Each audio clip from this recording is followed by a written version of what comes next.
സങ്കീർത്തനം 103:1 ഇങ്ങനെ പറയുന്നു, എൻ മനമേ യഹോവയെ വാഴ്ത്തുക, എൻ്റെ സർവാന്തരംഗവും അവൻ്റെ വിശുദ്ധ നാമത്തെ വാഴ്ത്തുക.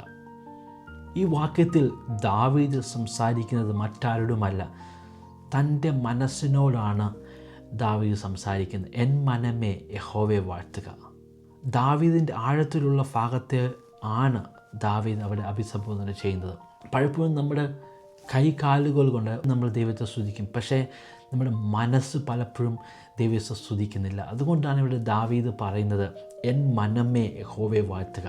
നമ്മുടെ ലൈഫിൽ നമ്മൾ എന്തെങ്കിലും എൻജോയ് ചെയ്യുന്നുണ്ടെങ്കിൽ നമ്മൾ അതിനെ പുകഴ്ത്താറുണ്ട്. നമ്മളൊരു പുതിയ വാഹനം മേടിച്ചു കഴിഞ്ഞാൽ, അല്ലെങ്കിൽ ഒരു പുതിയ വീട് മേടിച്ചു കഴിഞ്ഞാൽ, അല്ലെങ്കിൽ ഒരു പുതിയൊരു ജോലി അല്ലെങ്കിൽ നല്ലൊരു സാലറി കിട്ടിക്കഴിഞ്ഞാൽ അതിനെപ്പറ്റി നമ്മൾ വളരെ പുകഴ്ത്തുവാനിടയായിട്ടും അത് നമ്മൾ ജെന്യുവനായിട്ട് നമ്മൾ അതിനെ എൻജോയ് ചെയ്യുന്നത് കൊണ്ടാണ് നമ്മളതിനെ പ്രൈസ് ചെയ്യുന്നത്.